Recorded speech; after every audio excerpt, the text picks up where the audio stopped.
గత ముఖ్యమంత్రి జగన్మోహన్ రెడ్డి గారి పరిపాలనలో అనేక విధానాలు చాలా లక్షల కోట్ల రూపాయలు అప్పులైనవి నిన్న కూడా చూసాము. ఆ అప్పుల్ని చంద్రబాబు నాయుడు గారు ఏ విధంగా తీర్చబోతున్నారు? ఆయన ప్రభుత్వానికి ఈయన ప్రభుత్వానికి ఉన్న తేడా ఏమన్నా చెప్తారండి? అందరికీ నమస్కారం. రాష్ట్రంలో రాక్షస రాజ్యం ప్రజా వ్యతిరేక ప్రభుత్వం కూలిపోయింది. కానీ ప్రజా వ్యతిరేక ప్రభుత్వం కూలిపోయిన తర్వాత ప్రజలు ఎన్నుకున్నటువంటి ప్రభుత్వం ఎన్డీఏ కూటమి, దానికి నాయకత్వం చంద్రబాబు నాయుడు గారు ముఖ్యమంత్రి అయ్యాలో ప్రభుత్వం ఏర్పడింది. చాలా గడ్డు కాలంలో, గడ్డు పరిస్థితుల్లో ఈ రాష్ట్ర ప్రభుత్వాన్ని నడిపించాల్సిన బాధ్యత చంద్రబాబు నాయుడు గారు భుజాన్ని ఎత్తుకున్నారు. కారణం గత ప్రభుత్వం చేసినటువంటి చారిత్రాత్మకమైనటువంటి తప్పిదాలు. రాష్ట్రాన్ని అభివృద్ధి పదంలో నడిపించాల్సినటువంటి రాష్ట్ర ప్రభుత్వం పరిశ్రమలు తీసుకురావటం, రాష్ట్రాన్ని అభివృద్ధి చేయటం, పరిశ్రమలు నెలకొల్పడం, ఉపాధిని సృష్టించడం అనేటువంటి మర్చిపోయి రాష్ట్రంలో ఉన్నటువంటి వాళ్ళ యొక్క సొంత మనుషులకి ఈ రాష్ట్రంలో ఉన్నటువంటి సహజ సంపద మొత్తాన్ని దోచిపెట్టారు. లక్షల కోట్ల రూపాయల ప్రజాధనాన్ని లూటీ చేశారు. అప్పులు చేసి రాష్ట్రాన్ని నడిపించాల్సినటువంటి దౌర్భాగ్య స్థితికి రాష్ట్రాన్ని దిగజార్చారు. కేంద్ర ప్రభుత్వ లెక్కల ప్రకారం ఏ రాష్ట్రం చేయనన్ని అప్పుల్ని ఈ ఆంధ్ర రాష్ట్రం ఉన్నటువంటి జగన్మోహన్ రెడ్డి ప్రభుత్వం చేసిందని లెక్కలు చెప్తా ఉన్నాయి. ఏ ప్రభుత్వం ఆంధ్ర రాష్ట్రం ఏర్పడిన తర్వాత భారతదేశ చరిత్రలో ఇంతవరకు అన్ని అప్పులు చేసినటువంటి ప్రభుత్వాన్ని మేము చూడలేదు అని చెప్పి నిపుణులు చెప్తా ఉన్నారు. ఇది వాస్తవం. ఇంత అప్పులు చేసినటువంటి కష్టాల్లో ఉన్నటువంటి రాష్ట్రాన్ని నడిపించాల్సిన బాధ్యత చంద్రబాబు నాయుడు గారిది. కాబట్టి ఆ రకంగా చంద్రబాబు నాయుడు గారు భుజాన్ని ఎత్తుకున్నారు. కాబట్టే ఈ రాష్ట్ర ప్రభుత్వాన్ని నడపడం కోసం, ఈ రాష్ట్ర ప్రజల సంక్షేమం కోసం, ఈ రాష్ట్ర అభివృద్ధి కోసం ఏ పద్ధతిలో నడవాలనేది ఆలోచన జరుగుతూ ఉంది. మేధావులతో చర్చిస్తూ ఉన్నారు, అనేక రకాలైనటువంటి ఉన్నత అధికారులతో చర్చిస్తూ ఉన్నారు. ఆ రకంగా ప్రణాళిక రూపొందించుకున్నారు. ఒకటి మాత్రం చెప్పదలుచుకున్నాం, ఈ రాష్ట్రాన్ని అభివృద్ధి పదంలో నడిపి తీరుతాం. ఎన్డీఏ ప్రభుత్వ నాయకత్వం చంద్రబాబు నాయుడు గారు ముఖ్యమంత్రి ఉన్నప్పుడు గత ముఖ్యమంత్రిగా చంద్రబాబు నాయుడు గారు బస్సు నుంచి పరిపాలన చేశారు. రాజధాని ఏర్పడని రాష్ట్రంలో బస్సులో నుంచే ఆంధ్ర రాష్ట్రాన్ని పరిపాలించినటువంటి నాయకుడు చంద్రబాబు నాయుడు గారు. ఆంధ్ర రాష్ట్రంలో ఆయన చూసి వేల కంపెనీలు పెట్టుబడులు పెట్టడానికి ముందుకు వచ్చినటువంటి పరిస్థితి తెలుసు. ఉమ్మడి రాష్ట్రంలో హైదరాబాద్ నగరంలో ఐటీ కంపెనీలు వచ్చిందానికి కారణం ఎవరో అందరికీ తెలుసు. కాబట్టి ఈ రాష్ట్రాన్ని ఇప్పుడున్న పరిస్థితుల్లో అభివృద్ధి చేయటం, అభివృద్ధిని నడపడం అనేది కత్తి మీద సాము. అయినా ప్రజా సంక్షేమాన్ని దృష్టిలో పెట్టుకుంటాం. సంక్షేమ కార్యక్రమాలతో పాటు రాష్ట్ర అభివృద్ధి కోసం ఏ పద్ధతిలో పనిచేయాలో, ఆ రకంగా పెట్టుబడులు ఆ రాష్ట్రానికి ఎలా తీసుకురావాలో, రాష్ట్ర అభివృద్ధికి సంబంధించినటువంటి ప్రణాళికలు ఎలా రూపొందించుకోవాలో ఖచ్చితంగా ఆ పద్ధతిలో జరుగుతుంది. ఎంతోమంది మేధావులు, నిపుణులు వాళ్ళందరితో ఇప్పటికే చర్చలు ప్రారంభమైనాయి. సీనియర్ అధికారులతో చర్చిస్తూ ఉన్నారు. ఆదాయ మార్గాలను వెతుకుతూ ఉన్నారు. అప్పుల కొలిమిలో ఉన్నటువంటి రాష్ట్రాన్ని బయటపడేయడానికి ఆ రకంగా ప్రయత్నం జరుగుతుంది. దీన్ని బయటపడేయగలిగినటువంటి ఏకైక నాయకుడు మన ముఖ్యమంత్రి నారా చంద్రబాబు నాయుడు గారు మాత్రమే చెప్పదలుచుకున్నాను. ఈ రాష్ట్రం అభివృద్ధి పదంలో నడపబడుతుంది. అలాగే సంక్షేమం కూడా అదే పద్ధతిలో అందుతుందని తెలియజేస్తాం. ఇప్పుడు మా పెట్టుబడులు పెడతానికి దాదాపు 60,000 కోట్ల రూపాయలు పెట్టుబడులు పెడతానికి కంపెనీ వచ్చింది మచిలీపట్నంలో. దీని విధంగా చూస్తారు? చంద్రబాబు నాయుడు గారు అంటేనే అభివృద్ధి అండి. పారిశ్రామికవేత్తలకి పెట్టుబడులు పెట్టడానికి వచ్చేవాళ్ళకి ఒక నమ్మకం చంద్రబాబు నాయుడు గారు. అందుకనే దానిలో భాగంగానే బిహెచ్ఎల్ కంపెనీలో కావచ్చు, ఇతర కంపెనీలు కూడా చంద్రబాబు నాయుడు గారు ఆంధ్ర రాష్ట్ర ముఖ్యమంత్రి అయిన తర్వాత పెట్టిన పెట్టుబడికి భరోసా ఉంటుంది. పెట్టిన పెట్టుబడికి ఆదాయం వనరుల మార్గం సూచించబడుతుంది. ఆ కంపెనీకి ప్రభుత్వ బాధ్యత, ప్రభుత్వం నుంచి రక్షణ ఉంటుంది అనేటువంటి ఇది ఉంటుంది. గతంలో మీరు చూడండి, గత ప్రభుత్వంలో కంపెనీలు పెట్టుబడులు పెట్టి ఉన్న పెట్టుబడులు వదిలేసి దివాళా తీసి వెళ్ళిపోయినాయి ఎన్ని కంపెనీలు ఉన్నాయి? రాష్ట్రానికి తీసుకొచ్చిన పెట్టుబడులు మొత్తం వరిబాబు జగన్మోహన్ రెడ్డి పేటీఎం బ్యాచ్కి లక్షల కోట్ల రూపాయలు చెల్లించుకోవడానికి, జే ట్యాక్సులు కట్టడానికి, డబ్బులు పెట్టడానికే పెట్టుబడులు అయిపోతా ఉన్నాయి. కాబట్టి ఇక్కడ మేము కంపెనీలు వద్దు అని చెప్పి వెళ్ళిపోయిన ఎన్ని కంపెనీలు ఉన్నాయి? కాబట్టి ఒకే ఒక నాయకుడు చంద్రబాబు నాయుడు గారిని చూసే కంపెనీలు వస్తూ ఉన్నాయి. వేల కోట్ల రూపాయలు పెట్టుబడులు వస్తాయి. ఇవాళ 60,000 కోట్ల రూపాయలతో పెట్టుబడి పెట్టడానికి బిహెచ్ఎల్లో వచ్చినా భవిష్యత్తులో ఆంధ్ర రాష్ట్ర రాజధాని అమరావతి నిర్మాణం కోసం ఏ కంపెనీలు రావాలి, అక్కడ ఉన్నటువంటి విద్యను ఏ రకంగా అభివృద్ధి చేయాలి, విదేశీ యూనివర్సిటీలను ఎట్లా అభివృద్ధి చేయాలి, టెక్నాలజీమెంట్ని ఆంధ్ర రాష్ట్రానికి తీసుకొచ్చి నైపుణ్యంతో యువత భవిష్యత్తుని ఎట్లా ముందుకు తీసుకెళ్లాలంటూ ప్రణాళికలు రూపొందించబడతాయి. కాబట్టి ఇప్పుడు దాకా జరిగిన పరిపాలన దోచుకోవడం, దాచుకోవడమే. కానీ ఇప్పుడు జరగబోయే పరిపాలన రాష్ట్ర అభివృద్ధి కోసం, రాష్ట్రంలో ఉన్నటువంటి అన్ని వర్గాల రైతులు, విద్యార్థులు, మహిళలు, నిరుద్యోగులు, కార్మికులు ఇవాళ ఇసుక పాలసీని తీసుకొచ్చారు. గత ప్రభుత్వం ఇసుకని బంగారం చేసింది. ఇవాళ ఉచిత ఇసుక విధానాన్ని అమల్లో తీసుకొచ్చిన తర్వాత ఆంధ్ర రాష్ట్రంలో ఉన్నటువంటి అసంఘటిత కార్మికులు, భవన నిర్మాణ కార్మికులు హర్షార్థరేఖలను వ్యక్తం చేస్తూ ఉన్నారు.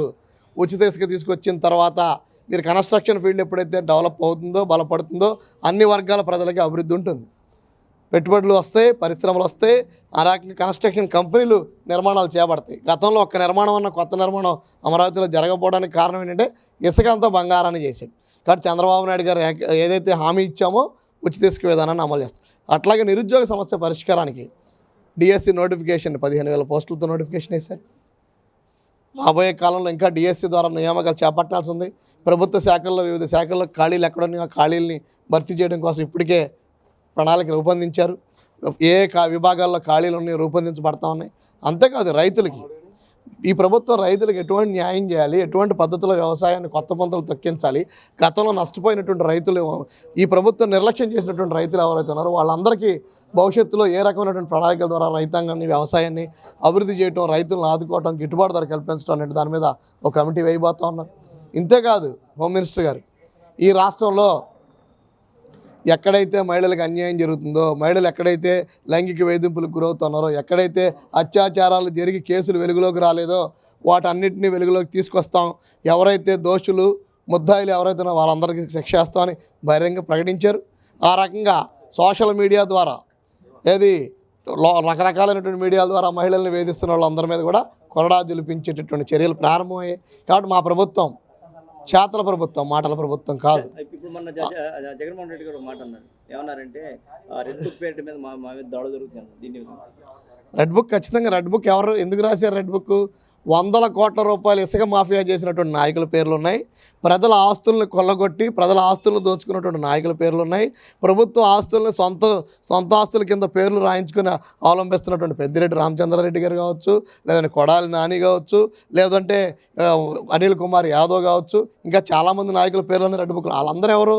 ప్రజల యొక్క ఆకాంక్షలకు అనుగుణంగా పరిపాలన చేయలే, ప్రజల్ని దోచుకు తిన్నారు, ప్రజల యొక్క ఆస్తుల్ని కొల్లగొట్టారు, ప్రశ్నించినటువంటి ప్రతి ఒక్కరిని దుమ్మి చేశారు, వాళ్ళ ఆస్తుల్ని, కార్యకర్తలని, జనాల్ని మారణహోమం సృష్టించి చంపారు. కాబట్టి అటువంటి నాయకుల పేర్లు మాత్రమే రెడ్ బుక్లో ఉన్నాయి. రెడ్ బుక్ పేరుతో మీరు భయపడుతున్నారంటే మీరు ఎన్ని అరాచకాలు చేశారు? పార్టీ కార్యాలయాల మీద దాడులు చేస్తారా? ప్రశ్నించిన ఇళ్ల మీద దాడులు చేస్తారా? ప్రభుత్వ అధికారులను బెదిరిస్తారా? ఎన్ని దోచుకున్నారండి? ఈ భూమిలో ఈ సహజ వనరులుగా ఉన్నటువంటి ఇసుక, మైనింగు, గనులు అన్నీ దోచుకున్న మీరు ఇవాళ న్యాయం గురించి, చట్టం గురించి అంటే చట్టం నీ దగ్గరికి వచ్చాక గుర్తొచ్చిందా? చట్టం నీ దగ్గరికి వచ్చాక గుర్తొచ్చిందా? దళితులను ఊచకోత కోసింది నువ్వు కాదా? నీ ఎమ్మెల్సీ అనంతబాబు దళిత డ్రైవర్ని చంపి డోర్ డెలివరీ చేస్తే నువ్వు ఎక్కడికి వస్తే అక్కడ, నువ్వు ఎయిర్పోర్ట్ దగ్గర అనంతబాబు నీ పక్కనే ఉన్నాడు, ఇవాళ దళితులు గుర్తించారు, నీకు చట్టాలు గుర్తొచ్చాయా? డాక్టర్ సుధాకర్ గారు ఏం చెప్పారు?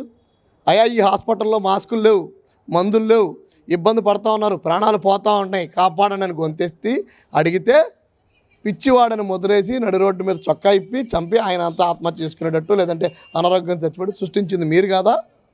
నీ ప్రభుత్వం కదా? అప్పుడు కనపడలేదా? మద్యం, కల్తీ మద్యం అమ్ముతూ ఉన్నారు, ఈ మద్యం ప్రజలకు ప్రాణాలకు హాయని, ప్రజల యొక్క డబ్బుల్ని ఈ మద్యం వ్యాపారం ద్వారా దోచుకుంటూ ఉన్నారని ఒక యువకుడు ప్రశ్నిస్తే తెల్లారిదరికి శవం అయిపడి ఉన్నాడు. అంటే నిన్ను ఎవరు ప్రశ్నించినా నీ లోపాలని, నీ ప్రభుత్వ లోపాలని, నీ ప్రభుత్వ అన్యాయాన్ని, నీ ప్రభుత్వ దుర్మార్గాన్ని ఎవరు ప్రశ్నిస్తే నువ్వు తొక్కేశావు, అరెస్టులు చేపించావు. ఆఖరికి ఇప్పుడు ముఖ్యమంత్రిగా ఉన్నటువంటి చంద్రబాబు నాయుడు గారి మీద అక్రమ కేసు పెట్టి 53 రోజుల పాటు జైల్లో పెట్టినప్పుడు నీకు చట్టం గుర్తురాలేదా? చట్టం గుర్తురా. కాబట్టి చట్టం ఖచ్చితంగా అమలు చేస్తాం. ఇది ప్రజా పరిపాలన చేస్తాం. అన్యాయంగా, అక్రమంగా, దుర్మార్గంగా ఎవరైతే ప్రజల ఆస్తులను కొల్లగొట్టారో వాళ్ళందరి దగ్గర నుంచి ఆ ప్రజల ఆస్తులను కక్కిస్తాం.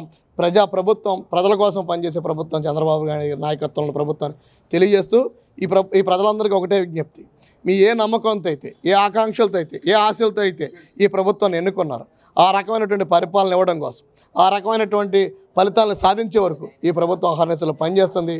చంద్రబాబు నాయుడు గారు ఒకటే చెప్పారు, మనకు ప్రజలు ఇచ్చినటువంటి బాధ్యత, పదవి కాదు, ప్రజలు ఇచ్చినటువంటి బాధ్యత.